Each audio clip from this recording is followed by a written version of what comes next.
teorías vimos ahorita con tubo uterino en relación a tumores del ovario que se puedan presentar? ¿Ah? Otra vez, tipo 1 y tipo 2, ¿quién explica la diferencia?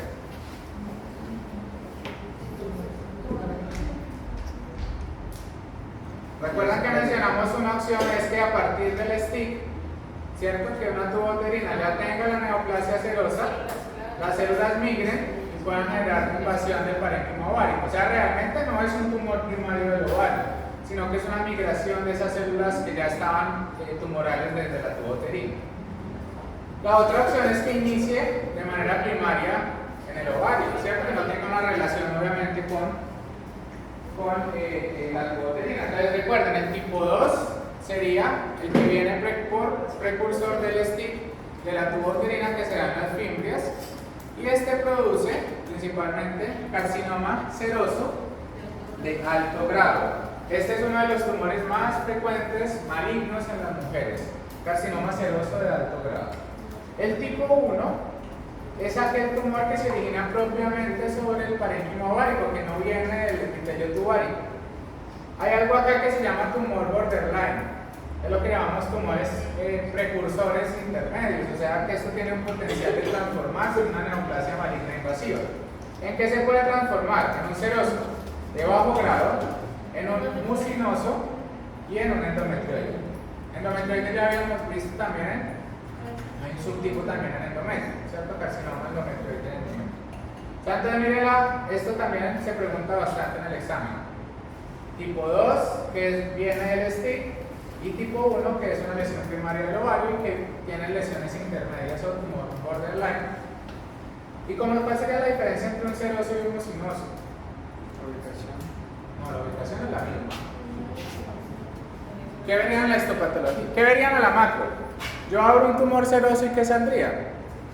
Un líquido claro, cetrino, y si abro un mucinoso, pues va a salir moco. ¿Y cuáles células vendrías en el microscopio en el seroso y qué células vendrías en el mucinoso? Plano, seroso, y en el mucinoso vería células cuboidales, ¿cierto? Células alargadas. Entonces esa es la forma en que uno diferencia desde la histopatología. Depende de qué borderline se transforma en uno. ¿De qué depende? Una es el tiempo que lleve con el borderline. O sea, muchos de los borderline van a terminar en carcinomas. Entonces a veces es el tiempo y lo otro son los factores predisponentes que hacen que las células sigan y sigan mutando. ¿Cuáles? Pues hay muchos, la exposición hormonal, la obesidad, bla, bla, bla. ¿Sí? Pero no hay algo que yo te diga, en 2 años se va a transformar, no sabemos en cuándo. El hecho es que si tiene un borderline hay que sacar el ovario completo, porque de igual forma se puede transformar en una neoplasia maligna. Entonces miren acá otra vez del tipo 2, carcinoma seroso de alto grado. Hay otros tipos, carcinosarcoma, carcinomas indiferenciados. Y el tipo 1 hablamos principalmente carcinoma seroso de bajo grado, ¿cierto? Carcinoma mucinoso y carcinoma endometrioide, pero hay muchos otros subtipos histológicos. Profe, ¿de qué se trata el carcinosarcoma? El carcinosarcoma es un tumor mixto que al tiempo tienes células epiteliales malignas y además tienes componente mesenquimal maligno. ¿Cuál es mesenquimal?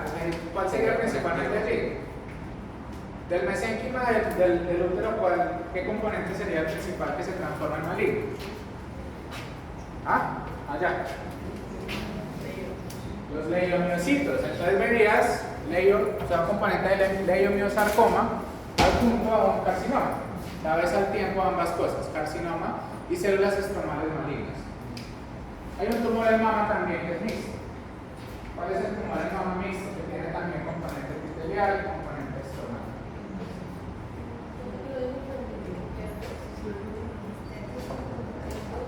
Bueno, se llama tumor filodes. Muy bien. Filodes. Ahora, entonces acá ya se empieza, ya miramos las teorías en relación a cómo puede originarse, si viene de la tuba del stick o si es primario del ovario. Pero ya vamos a hablar de la clasificación histopatológica general de las lesiones tumorales en ovario. Miren, el 90% de los tumores son epiteliales. Es decir, que pueden ser serosos, ¿cierto? Pueden ser mucinosos, pueden ser de células claras, pueden ser endometrioide, hay algo que se llama tumor de glándulas de Brenner, o tumores mixtos como el carcinosarcoma. La gran mayoría vamos a estar en este amplio espectro de clasificación histopatológica. ¿Cuál es el más frecuente? El seroso, ¿cierto? Y hablamos que del seroso hay uno de alto grado y de bajo grado. El de alto grado viene de dónde?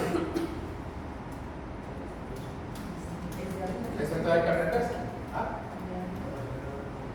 ¿Recuerdan la imagen anterior? Del stick. Y los de bajo grado son primarios del ovario, que no tienen la lesión precursora, sería un tumor borderline, pero propio del ovario. Bueno, hay otros tumores de los cordones sexuales, son raros. O sea que tiene que del 10% ya estaría repartido en el resto de tumores. Tumores de los cordones sexuales, tumores de células germinales y tumores mixtos. Dentro de los cordones sexuales, ¿cuáles serían ejemplos? ¿Cuáles vinieron?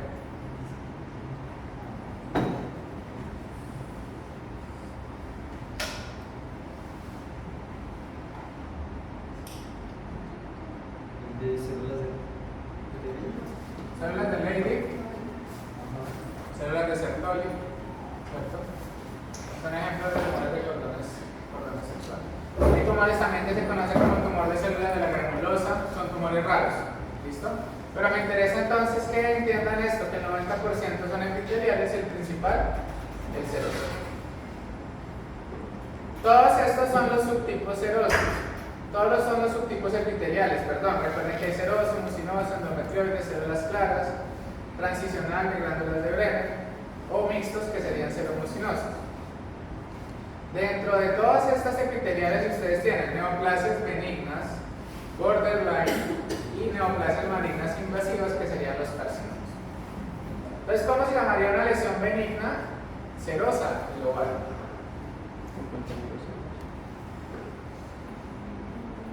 ¿Cómo se llama una lesión benigna mucinosa del ovario?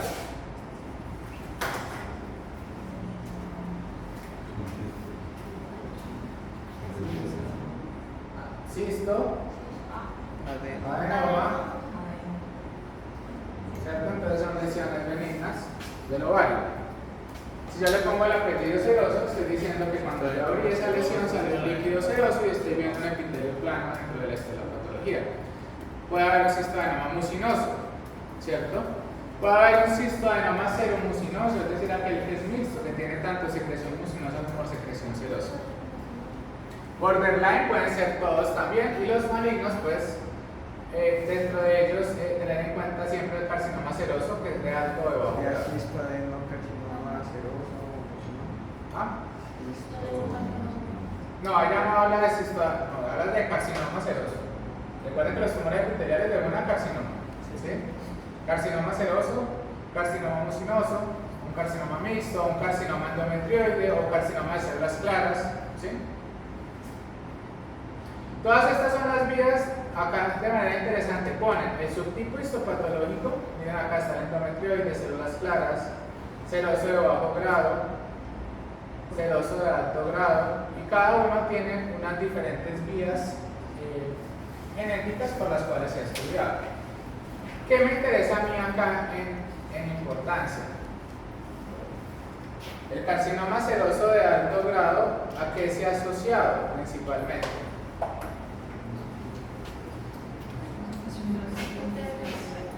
¿Ah? Esa es una opción, pero miren por acá en rojito. Exactamente, entonces siempre hay que pensar en estos subtipos, mutaciones de BRCA1 y BRCA2. Carcinoma seroso de alto grado es una indicación para ser de BRCA1 y BRCA2 a la mujer, independiente de si tiene antecedentes familiares, si tiene cáncer de mama, ¿listo? Indicación de BRCA1 y BRCA2 que sea carcinoma seroso de alto grado. Bueno, acá otra vez hablando de los tumores serosos, miren acá la clasificación benigna, que sería cistoadenoma seroso, el borderline, que es el intermedio, y el maligno.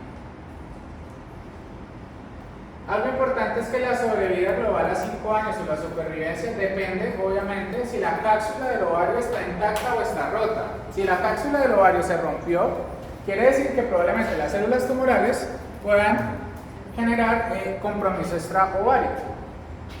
Ese compromiso, si hace metástasis, ¿por qué vía sería este tipo de metástasis? Siembra de cavidad, exactamente. Se rompió el ovario, la cápsula, se liberan células tumorales al peritoneo. O sea que un foco importante de metástasis es el peritoneo cuando hablamos de carcinoma de ovario. Y por eso es cuando una mujer tiene un carcinoma de ovario también le hacen omentectomía. Se saca todo el epitelio del omento. Y uno tiene que revisar que no hayan implantes, es decir, que no hayan focos de metástasis sobre el peritoneo. Acá está toda la vía de genes asociados, ¿cierto? Entonces acá principalmente tener en cuenta los BRCA1 y BRCA2, especialmente en esos carcinomas serosos de alto grado. Obviamente hay otros factores de riesgo. Por lo menos dentro de los endometrioides, ¿cierto? Y algunos de células claras, a veces también yo puedo tener inestabilidad microsatelital.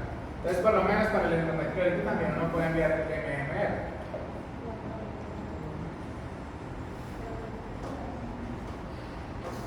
Miren acá entonces los mucinosos. Otra vez mayoría benignos, 80%, o sea, cistoadenoma mucinoso, borderline 10, maligno 10%. ¿Qué características tienen entre uno y otro? Esto es un tumor borderline mucinoso. ¿Y cómo yo diferenciaría un mucinoso borderline de un mucinoso benigno? ¿Cómo diferenciaría yo un mucinoso benigno de un mucinoso borderline?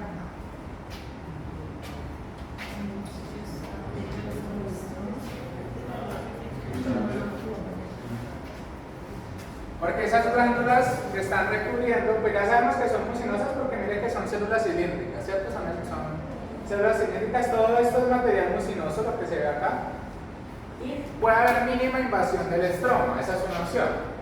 ¿Sí? A diferencia de un carcinoma, que miren que acá en el carcinoma ya hay una invasión directa del estroma, o sea, esas glándulas mucosas están destruyendo el parénquima y invadiendo directamente.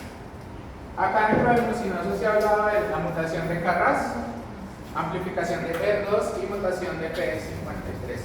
Yo les había hablado ya de ER2, ¿en qué? Mama. ¿Sí? Y Carras, habíamos hablado también en Carras es el principal gen en qué tipo de órgano.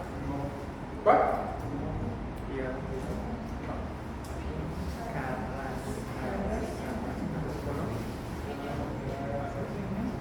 ¿Cuál es la principal mutación en colon? Esporádica. ¿Cierto? Bueno, acá están los tumores endometrioides, principalmente el carcinoma endometrioide, asociados principalmente a la mutación del gen PTEN, del Carras. Son tumores que característicamente están confinados al ovario. Y miren la característica histopatológica de este, a diferencia del mucinoso, ¿no? También forman glándulas, pero son glándulas que se parecen mucho más al endometrio, y de ahí la palabra endometrioide. Ahora, después de todos estos subtipos histológicos, estamos resumiendo cosas. De los tumores de ovario, los más frecuentes son epiteliales, 90%. De esos epiteliales, los más frecuentes son serosos, ¿cierto? De los malignos, uno de los más importantes a tener en cuenta es el carcinoma seroso de alto grado, principalmente mutación de BRCA1 y BRCA2. Hablamos que hay otros subtipos, los mucinosos, los endometrioides, bueno, pero tengan claros los conceptos. Ahora, esta tabla hay que tener en cuenta algo muy importante. Es que la mayoría de tumores malignos del ovario son unilaterales. Es muy raro que tú tengas un tumor maligno primario en ambos ovarios al tiempo. Es muy raro. No estoy diciendo que no pueda existir. Exacto, ahí ya voy. Tengan aquí presente ahorita para discutir. Entonces, unilateral, casi siempre el tamaño también pueden ser mucho más grandes, más de 20 centímetros, ¿cierto? Pueden haber multiquístico, componente sólido, el estroma puede estar invadido o no, dependiendo de la localización. Y miren esta característica cuando hablamos de tumores metastásicos. Con frecuencia hay compromiso bilateral. ¿Listo? Usualmente son más pequeños, aquí en menos de 10 centímetros ambos ovarios. Dime. A esos que son metastásicos también se les dice tumor de Kuchen, pero es algo diferente. Acá me mencionaste Krukenberg, entonces, ¿cuál sería la definición de tumor de Krukenberg? ¿Pero de a dónde? ¿O todas las metástasis? ¿Ah? Metástasis gastrointestinal. Solamente hablamos de Krukenberg, los ovarios afectados al tiempo y que el sitio primario sea gastrointestinal, sea estómago, colon, ¿cierto? Y con frecuencia hay un subtipo que es el famoso células, el anillo de sello.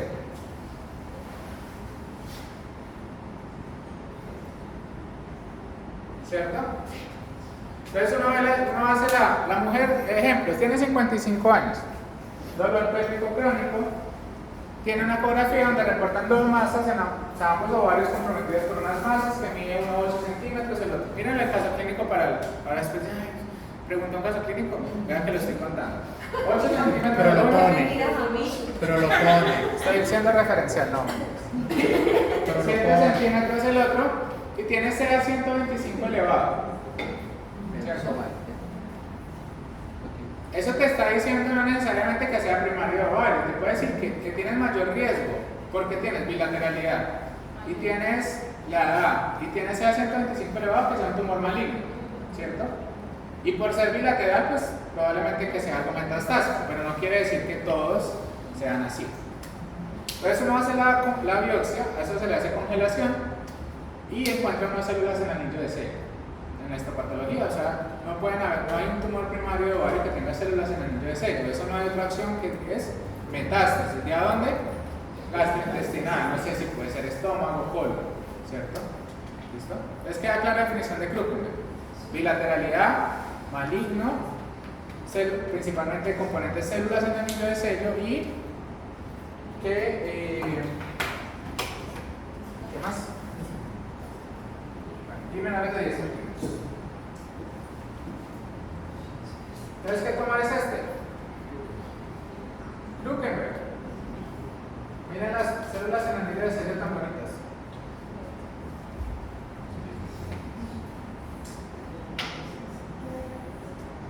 Ven que en el fondo es como medio mixoide, medio mucinoso, un citoplasma, ¿no? Todo este que se ve acá excéntrico es el núcleo. Este es el núcleo, esta es la membrana y dentro está como ese citoplasma vacuolar, glicogenizado, mixoide. Observen que el tamaño no es tan grande, a diferencia de los tumores primarios de ovario.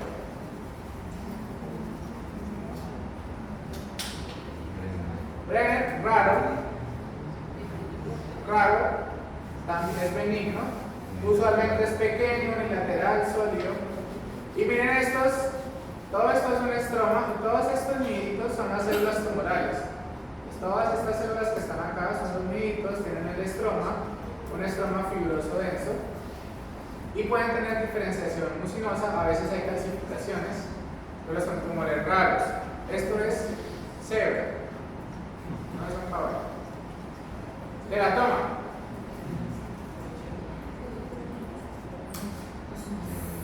Los teratomas son tumores bastante frecuentes en la población.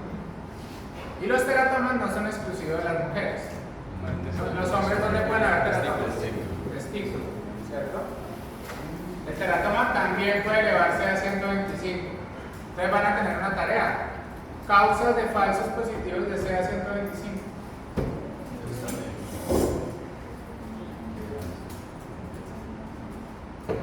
Para yo confirmar que es un teratoma, a veces por la ecografía se puede observar, porque miren que toda esta lesión es una cápsula, todo esto es como medio quístico, tiene unas paredes fibrosas y dentro en su interior esto es una bola de pelos.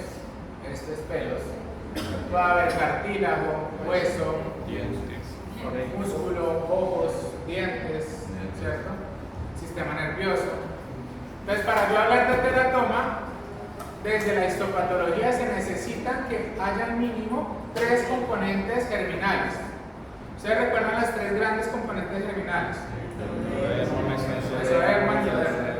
Entonces cada tejido que derive de allí. Entonces hay que mirar si hay piel o hay estructuras anexiales, con frecuencia no hay material sebáceo. Todo esto que se ve amarillo es sebo. Entonces cuando uno abre ese ovario sale una cosa amarillenta, como si fuera una mantequilla de maní. Esa es la forma más fácil de comparar. Cuando coman mantequilla entonces piensan en el teratoma. Cartílago, hueso. Y dentro de los teratomas se pueden clasificar en dos tipos: teratoma maduro y teratoma inmaduro. El maduro es aquel que tiene característicamente las tres líneas germinales y que generalmente es benigno. El teratoma inmaduro típicamente, o sea, sí tiene, puede tener otros componentes, pero lo que más tiene es tejido neuroectodérmico. Todo esto es tejido neuroectodérmico embrionario. O sea que cuando uno mira un feto en el cerebro y en médula, uno ve casi que las células de esta forma. Son células neurales inmaduras. O sea que esta es una característica del teratoma inmaduro. El teratoma inmaduro tiene un problema, y es que tiene mayor riesgo de transformarse en tumores malignos. ¿Listo? Por favor, tener en cuenta eso, mayor riesgo de transformarse en tumores malignos. ¿En cuál? ¿A qué tipo de tumor se transforma el teratoma? Carcinoma escamocelular. Carcinoma escamocelular. ¿Por qué en ese? Porque en ese probablemente es porque ya les dije que no solamente es el componente inmaduro, sino que pueden tener el componente epitelial y ¿Por qué no es el otro? pero ¿en cuál otro se pudiese transformar? De componente neural. Ahí está en relación a qué pesa más en la forma en que la célula se vaya hacia un lado a otro. Entonces, a pesar de que el mayor compromiso es del teratoma de un tejido neural embrionario, parece ser que hay mayor, o sea, digamos que son más frágiles las células epiteliales primitivas y tienden más a transformarse en carcinomas musculares. Son vías metabólicas internas, factores internos, pero es raro que uno vea un tumor maligno neural. O sea, lo más frecuente es el carcinoma escamocelular. ¿Esto a qué se parece en histología? ¿Qué tejido es? Esto es un tejido normal. ¿Qué tejido es este? No, esto está más perdido. Material coloide, células foliculares, entonces, tiroides. Lejos. No me interesa ese Sí, pared. es tiroides, ¿no? Sí. Va a tocar ya hacerlo de general. Va a tocar hacerlo el ejercicio general. Dentro de estos teratomas hay algo que se llama estruma ovario. Estruma ovario.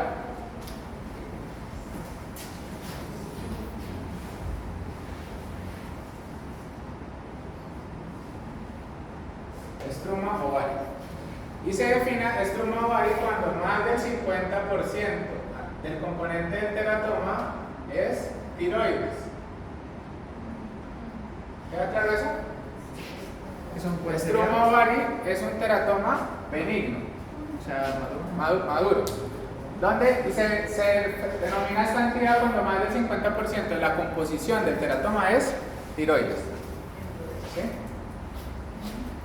De aquí puedo tener también estruma ovario maligno.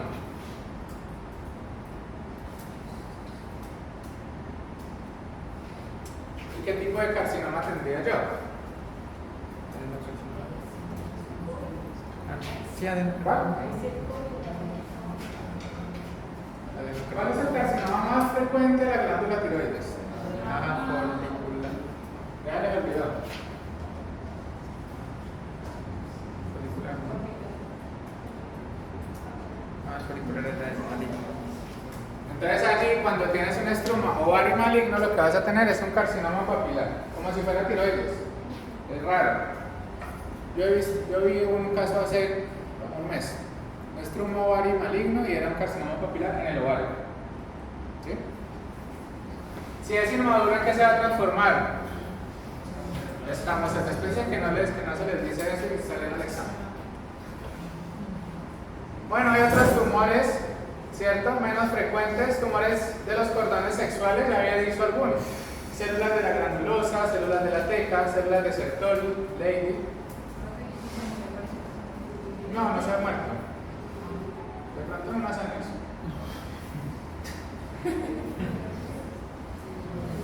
Otra vez miren que la localización de los tumores primarios de ovario son unilaterales. De aquí no me importan estos porque son muy poco frecuentes, pero me importa que tengan en cuenta los de células germinales. Entonces, dos cosas. Hay un tumor que se llama disgerminoma.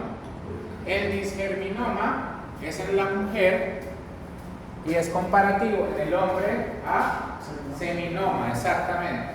Disgerminoma solamente hablamos en mujer, en el ovario. Y en el hombre, en el testículo, el afino muy similar es seminoma. Eso lo deben quedar claro. Obviamente miren esto. Tanto el disgerminoma como el coriocarcinoma, alta tasa de metástasis. Son tumores muy agresivos. ¿Listo? El coriocarcinoma es frecuente también en población joven. Y típicamente se caracteriza porque tiene células del citotrofoblasto y sincitiotrofoblasto. O sea, eso es embriología. ¿Recuerdan esas células que forman? Cuando apenas se va a formar el embrión, se están formando los precursores de placenta y vellosidades. Esas son las células pluripotenciales, una de las células iniciales, ¿cierto? Lo que forma la mórula y esas cosas, ¿sí recuerdan en biología, no? Entonces lean ese compuesto que se forma una mórula, bueno, a través del citotrofoblasto y sincitiotrofoblasto. Ambas elevarían CA125 porque son tumores malignos, ¿cierto? Miren este también, metástasis, son muy agresivos, pero yo tengo una forma de sospechar de coriocarcinoma a través de un examen. ¿Qué examen pedirían? Marcador.